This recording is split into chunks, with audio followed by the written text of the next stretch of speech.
Livro do Mestre, episódio de hoje, Perseguições e Armas de Cerco. Regras do D&D 5e. Uma produção RPG Next.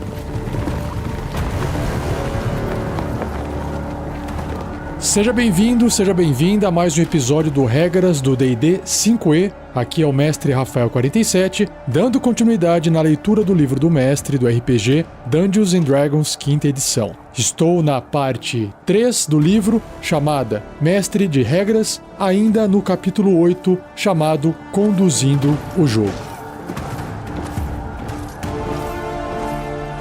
Seja você também um guerreiro ou uma guerreira do bem. Para saber mais, acesse padrim.com.br/rpgnext ou picpay.me/rpgnext. Começando então com as perseguições, o livro descreve o seguinte: aplicações estritas das regras de movimento podem tornar uma perseguição potencialmente empolgante em uma que seja enfadonha, um momento previsível. As criaturas mais rápidas sempre irão apanhar as mais lentas, enquanto que criaturas com o mesmo deslocamento nunca reduzirão a distância entre elas. Esse conjunto de regras que o livro do mestre traz pode tornar essas perseguições mais empolgantes ao introduzir elementos aleatórios. Primeiro tópico, então, é começando uma perseguição. Uma perseguição requer uma presa e, pelo menos, um perseguidor. Quaisquer participantes que ainda não estejam na ordem de iniciativa devem jogar a iniciativa. Como num combate, cada participante na perseguição pode realizar uma ação e uma ação de movimento em seu turno. A perseguição termina quando um lado cai fora ou a presa escapa. Quando uma perseguição começa, determine a distância inicial entre a presa e os perseguidores. Monitore a distância entre eles e designe o perseguidor mais próximo da presa como líder. O perseguidor líder pode mudar de rodada para rodada. Próximo tópico é conduzindo uma perseguição. Então, você já iniciou ela, agora tem que conduzir. Os participantes de uma perseguição são fortemente motivados a usar a ação de disparada, que é o dash, a cada rodada. Aquela que você troca a sua ação por movimento. Ou seja, no turno de um personagem, ele tem um movimento e depois ele usa a ação para se mover novamente. Os perseguidores que pararem para conjurar magias e fazer ataques correm o risco de perder sua presa, e a presa que faz o mesmo possivelmente será pega. Então vamos aprofundar aqui a ação de disparada ou disparando, que se trata do dash e não de um ataque à distância. Durante a perseguição, um participante pode usar livremente a ação de disparada, um número de vezes igual a 3 mais o seu modificador de constituição. Cada ação de disparada adicional que fizer durante a perseguição requer que a criatura seja bem sucedida num teste de constituição com dificuldade 10 ao final do seu turno ou ganhará um nível de exaustão. É a mesma regrinha quando você está viajando e quer forçar a marcha após 8 horas de viagem. Continuando. Um participante sai da perseguição se sua exaustão atingir o nível 5, já que seu deslocamento torna-se 0. Uma criatura pode remover os níveis de exaustão que ganhar durante uma perseguição ao terminar um descanso curto ou longo, diferente dessa exaustão de viagem ou quando você fica sem comer ou sem tomar água, que você só vai remover um nível de exaustão após um descanso longo. Aqui não, aqui um descanso curto de 1 hora, você recupera o fôlego e está zerado. Agora, o que você também pode fazer durante uma perseguição são magias e ataques, que é mais um tópico. Um participante de uma perseguição pode realizar ataques e conjurar magias contra outras criaturas dentro do alcance. Aplique as regras normais para cobertura, que é o cover, terreno e similares para os ataques e magias. Participantes de uma perseguição não podem efetuar ataques de oportunidade uns contra os outros, já que presume-se que todos estão se movendo na mesma direção ao mesmo tempo. Porém, os participantes ainda podem ser alvos de ataques de oportunidade de criaturas que não estejam participando da perseguição. Por exemplo, aventureiros que estejam perseguindo um ladrão passando por uma gangue de rufiões em um beco podem provocar ataques de oportunidade dos rufiões. Por fim, terminando uma perseguição. Uma perseguição termina quando um dos lados para, quando a presa escapa ou quando os perseguidores estão próximos o suficiente para capturar a presa. Se nenhum dos lados desistir da perseguição, a presa faz um teste de destreza furtividade no final de cada rodada, após cada participante na perseguição ter realizado seu turno. O resultado é comparado aos valores de sabedoria e percepção passivo dos perseguidores. Se a presa consistir de diversas criaturas, todas fazem o teste. Se a presa nunca sair da visão do perseguidor líder, o teste falha automaticamente. Do contrário, se o resultado do teste da presa for maior que o valor passivo mais alto, a presa escapa. Se não, a perseguição continua por outra rodada. A presa ganha vantagem ou desvantagem em seu teste baseado em circunstâncias prevalecentes, como mostrado na tabela chamada Fatores de Fuga, que já eu vou ler. Se um ou mais fatores derem à presa tanto vantagem quanto desvantagem em seu teste, a presa não terá nenhum dos dois, como normal, que é a regra padrão. Então, tabelinha de fatores de fuga. Tem duas colunas. O primeiro é o tipo do fator e o outro é o teste tem vantagem ou desvantagem. Então vamos lá. Por um fator de a presa tem muitas coisas para se esconder atrás, então ela faz os testes com vantagem. A presa está em uma área lotada ou barulhenta, ela também faz um teste com vantagem. Agora, se a presa tem poucas coisas para se esconder atrás, desvantagem. Se a presa está em uma área vazia ou silenciosa, desvantagem. E por fim, se o perseguidor líder é um patrulheiro ou tem proficiência em sobrevivência, a presa também tem desvantagem. Para fechar esse tópico, outros fatores podem ajudar ou atrapalhar a capacidade de fuga da presa a seu critério. Por exemplo, uma presa com a magia Fogo das Fadas, conjurada sobre ela, deveria ter desvantagem em testes feitos para escapar, já que ela é muito mais fácil de se observar. Escapar não significa necessariamente que a presa superou os perseguidores. Por exemplo, em um cenário urbano, escapar poderia significar que a presa se entrosou em uma multidão ou se escondeu atrás de uma esquina, não deixando pistas para onde ela foi.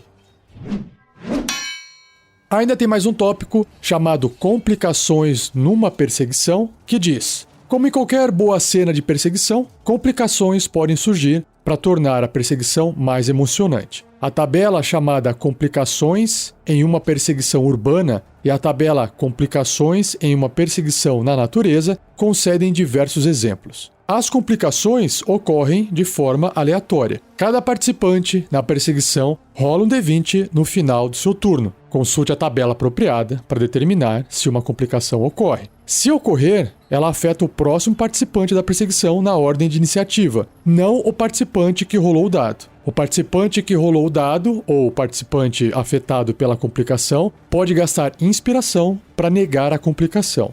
Os personagens podem criar suas próprias complicações para atrapalhar os perseguidores, por exemplo, conjurar a magia teia em um beco apertado. E aí você julga isso da forma que achar adequado. Então agora eu vou ler para você as duas tabelas. Primeira, a tabela Complicações em uma perseguição urbana e depois a em perseguição na natureza. Ambas as tabelas têm duas colunas, uma para um resultado no D20 rolado e a outra para a descrição dessa complicação. Então, se a perseguição estiver ocorrendo dentro de uma região urbana, se você tirou 1 no D20, a complicação é: um grande obstáculo, como um cavalo ou carroça, bloqueia o seu caminho. Faça um teste de destreza acrobacia com dificuldade 15 para passar pelo obstáculo. Se fracassar no teste, o obstáculo conta como 3 metros de terreno difícil. Se sair 2, uma multidão bloqueia seu caminho. Faça um teste de força atletismo ou destreza acrobacia com dificuldade 10, à sua escolha, para abrir caminho pela multidão. Se fracassar no teste, a multidão conta como 3 metros de terreno difícil. Se sair 3, uma grande janela de vitral ou barreira similar bloqueia seu caminho. Faça um teste de resistência de força com dificuldade 10 para quebrar a barreira e prosseguir. Se fracassar na resistência, você rebate na barreira e cai no chão. Número 4. Um labirinto de barris, caixotes ou obstáculos similares impõe-se no seu caminho. Faça um teste de destreza, acrobacia ou inteligência com dificuldade 10, à sua escolha, para passar pelo labirinto.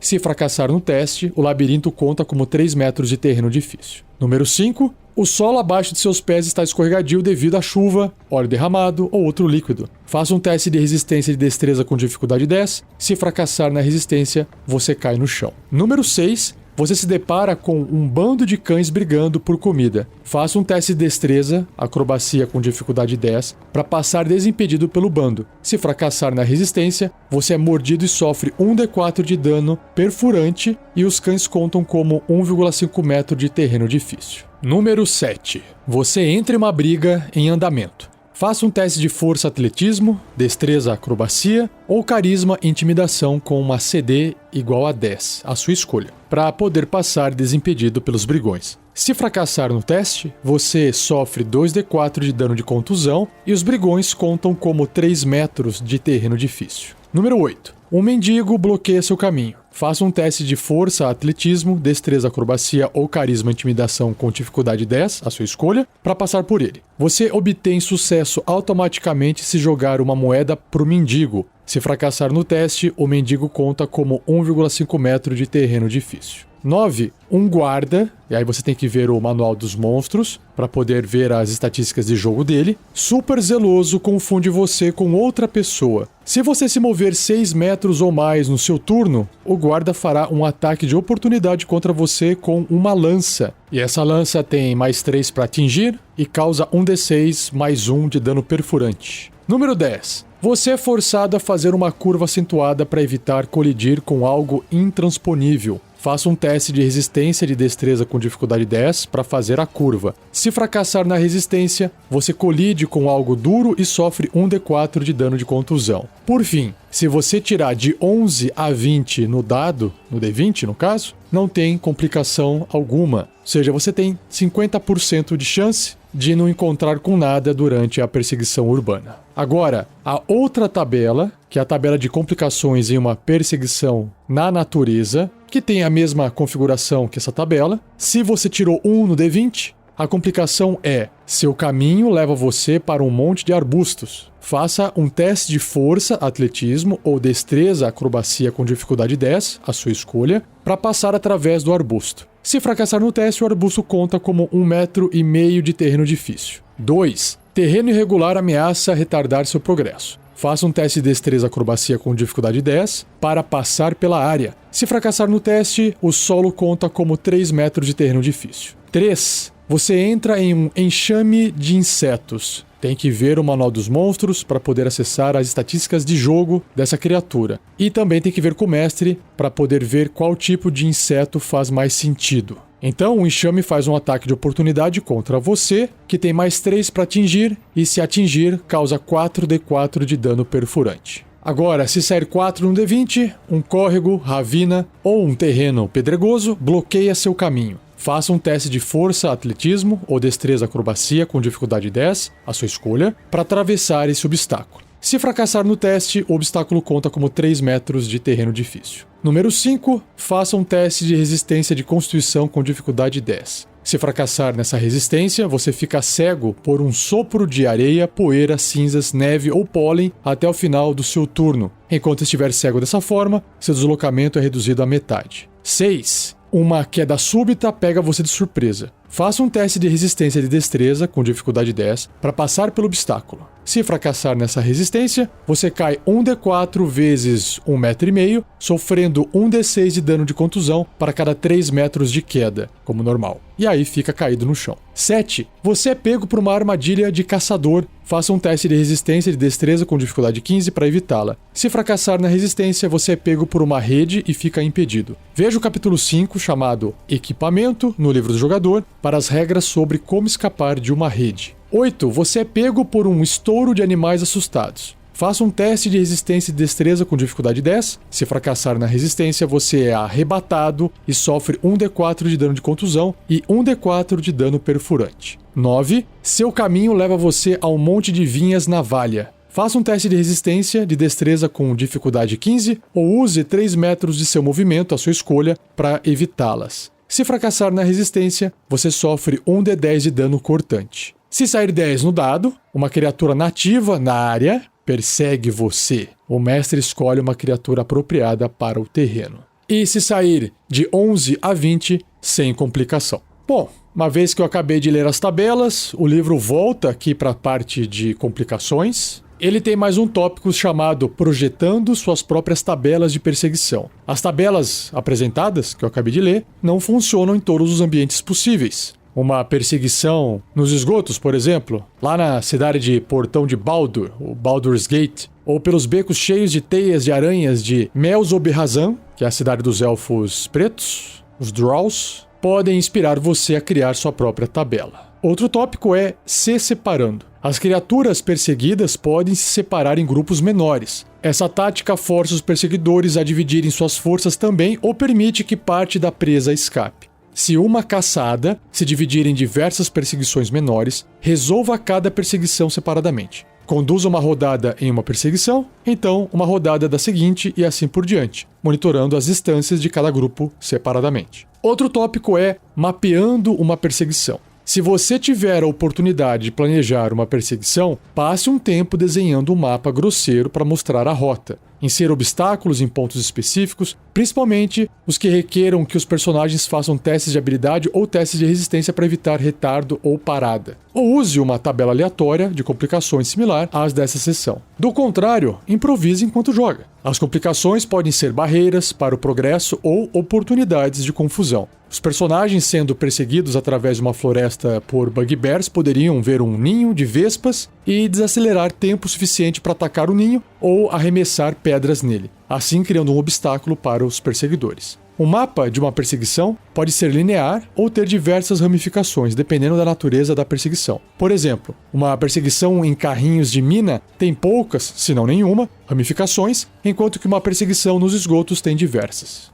E por fim, um último tópico, aqui na parte de perseguição, é a inversão de papéis. Durante uma perseguição, é possível que os perseguidores se tornem a presa. Por exemplo, os personagens perseguindo um ladrão por um mercado podem atrair a atenção desejada de outros membros da guilda do ladrão. Conforme eles perseguem um ladrão em fuga, eles também devem evadir-se dos ladrões perseguindo-os.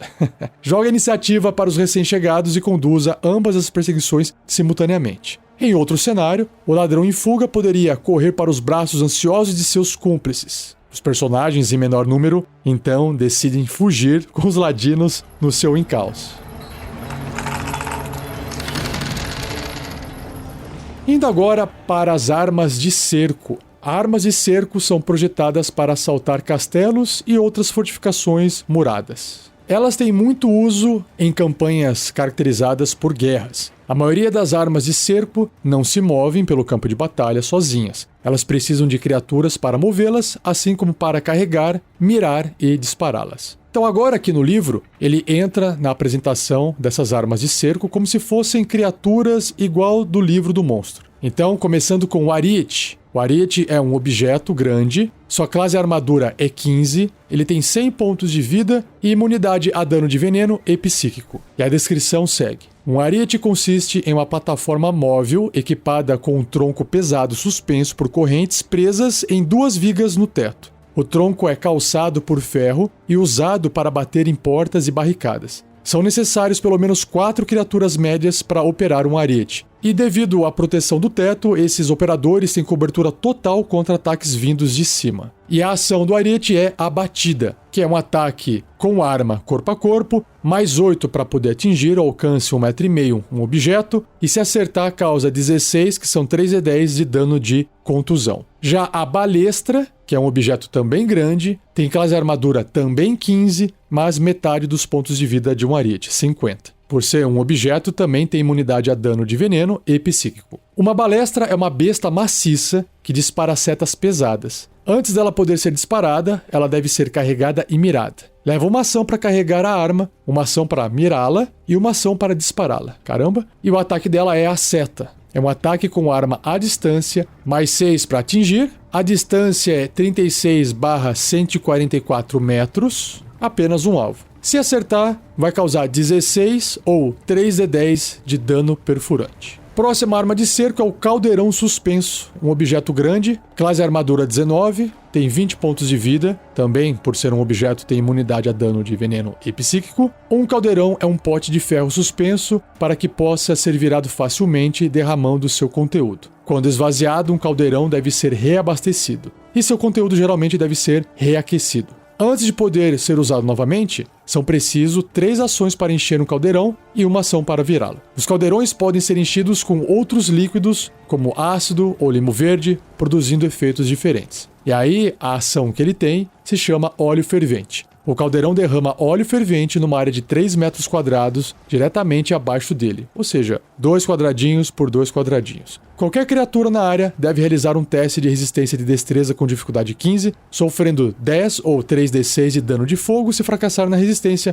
ou metade desse dano se obtiver sucesso. Outro objeto é o canhão, que também é grande, classe armadura 19, pontos de vida 75, mesma imunidade, veneno e psíquico. Um canhão usa pólvora para impulsionar bolas pesadas de ferro fundido pelo ar a velocidades destrutivas. Em uma campanha sem pólvora, um canhão poderia ser um mecanismo arcano construído por gnomos astutos ou engenheiros magos. Um canhão geralmente é sustentado por uma estrutura de madeira com rodas. Antes de ser disparado, o canhão deve ser carregado e mirado. Leva uma ação para carregar a arma, uma ação para mirá-la e uma ação para dispará-la. E aí a ação do canhão é a bola de canhão. É um ataque com a arma à distância, mais 6 para atingir. A distância é 180/720 metros. Caramba, bastante. Apenas um alvo, e se acertar, causa 44 ou 8d10 de dano de contusão. Próxima arma de cerco é a manganela. Gente, manganela é um tipo de trabuco menor, tipo um trebuchet um pouco menor.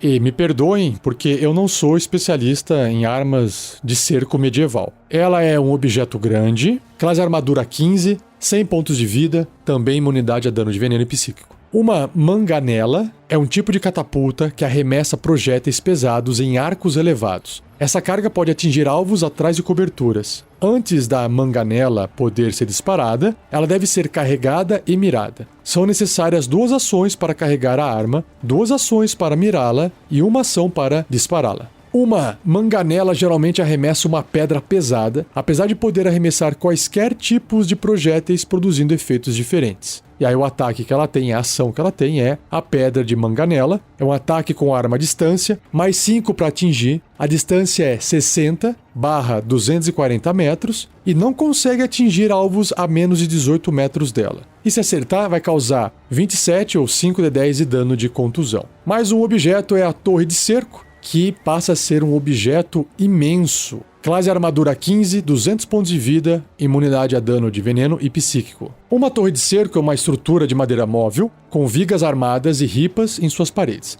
Grandes rodas ou rolos de madeira permitem que a torre seja empurrada ou puxada por soldados ou bestas de carga. Criaturas médias ou menores podem usar a torre de cerco para alcançar o topo de muralhas de até 12 metros de altura. Uma criatura na torre tem cobertura total contra ataques de fora da torre. E a última arma de cerco é o trabuco. Trabuco é o trebuchet clássico, gigantão. Um objeto enorme, classe armadura 15, pontos de vida 150, também tem imunidade a dano de veneno e psíquico, e um trabuco é uma poderosa catapulta que arremessa sua carga em arcos elevados, assim podendo atingir alvos atrás de coberturas. Antes do trabuco poder ser disparado, ele deve ser carregado e mirado. São necessárias 2 ações para carregar a arma, 2 ações para mirá-la e uma ação para dispará-la. Um trabuco geralmente arremessa uma pedra pesada, porém, ele pode arremessar outros tipos de projéteis, como barris de óleo ou dejetos, produzindo efeitos diferentes. Sua ação é a pedra de trabuco. É um ataque com arma à distância, mais 5 para atingir. A distância é 90 metros/360 e não consegue atingir alvos a menos de 18 metros dele. Se acertar, causa 44 ou 8d10 de dano de contusão.